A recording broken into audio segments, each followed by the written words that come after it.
the deadliest terror attack on Indonesian soil. Scores of people killed. And again, the world asked why. In interviews with the bombers as they faced execution, we looked for answers. What takes place?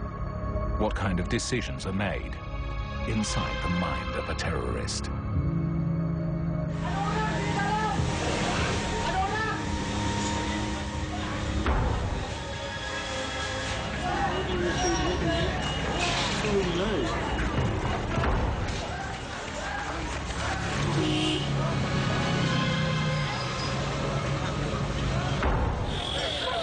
This is horrendous. I've never seen anything like it.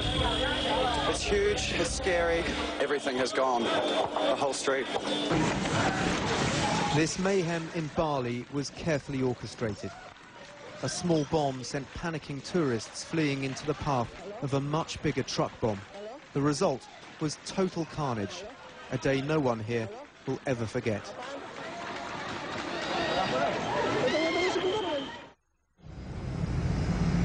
Today, at the site of the bombing, there stands this memorial with the names of the 202 people that died inscribed on it. I'm Dan Rivers, and I want to take you on a journey inside the minds of the men that brought such mayhem and bloodshed to Bali.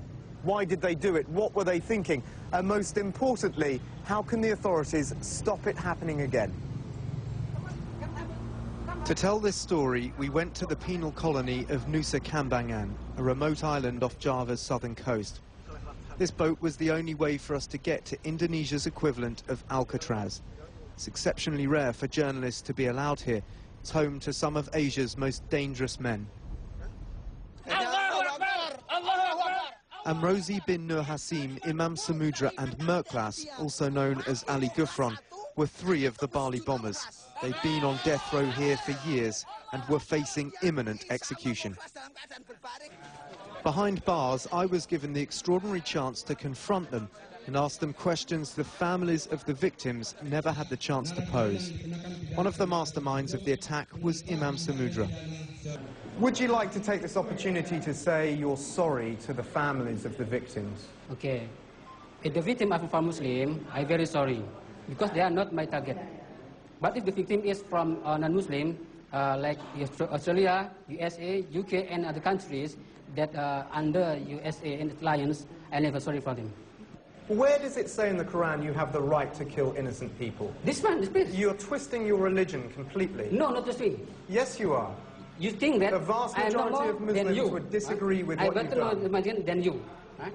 I know more better than you, because I'm Muslim and you kafir. You're a cold-blooded murderer. You're kafir? No, nothing. You don't know anything about What gives you the right to take the lives of innocent people? The first, blood by blood, soul by soul.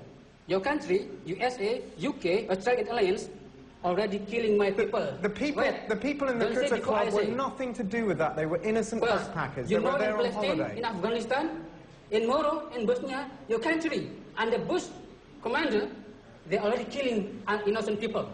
When is this going to stop? When are people like you going to realize that what you're doing is utterly We only pointless? stop if America, USA, and Atlantis stop killing Muslim people.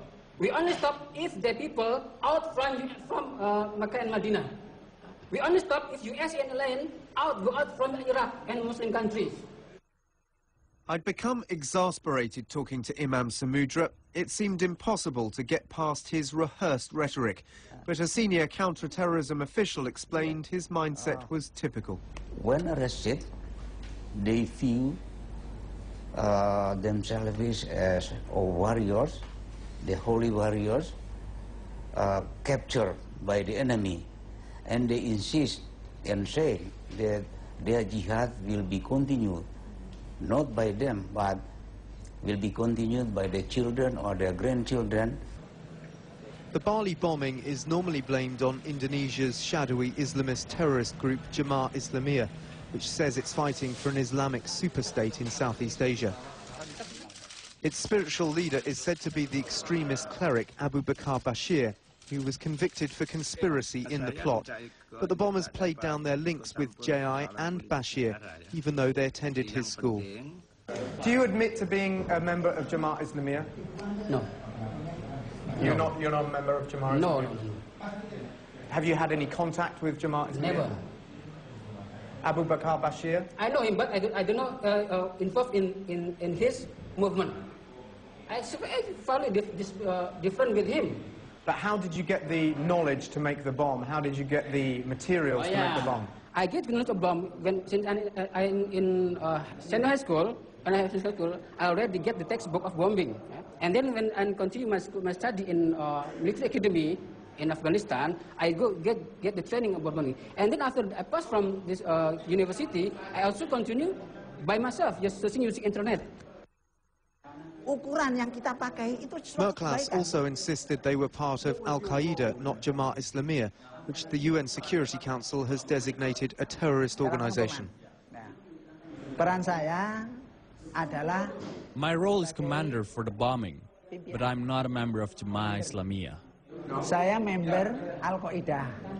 member of Al-Qaeda, but not directly. Osama bin Laden is my best friend. I've known him since 1986, and we fought together in the caves of Afghanistan. That's why Bali operation has nothing to do with jihad. This is part of global jihad. Because Afghanistan was under attack at the time, and so is Iraq. Muslims are being attacked. And that's why we have no option but to retaliate to these people aligned with the USA. Merklas's brother Amrozi freely admitted playing a key role in the bombing. I show him photos of the aftermath of his attack. This is what you have done. What goes through your mind when you look at those pictures? What do I think? Thank God. Do you not look at that and have any shred of regret at all? No regrets whatsoever. Indonesians died in that, Muslims died in that bombing as well. It doesn't mean that I'm happy that Muslims got killed in the attack, but they are not our targets, not our destiny. I pray for the families of the Muslims that got killed. They were just passers-by. To be patient, and I hope they died a holy death. Are you scared of dying? I am never afraid.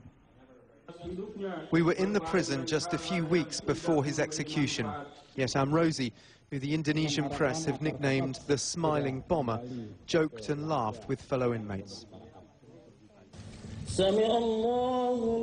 As they said their final prayers and counted down to their execution, their lawyers argued they shouldn't have been facing a firing squad because it was inhumane. Yet there seems little humanity in what these men did, and little remorse, as they believed they were about to face the God in whose name they'd killed.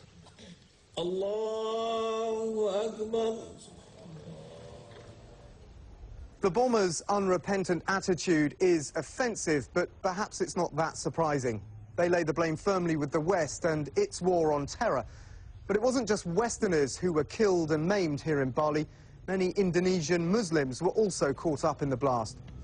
After the break, we talked to one survivor about the terrible legacy left by the terrorists and what she thinks of the way they've hijacked her religion.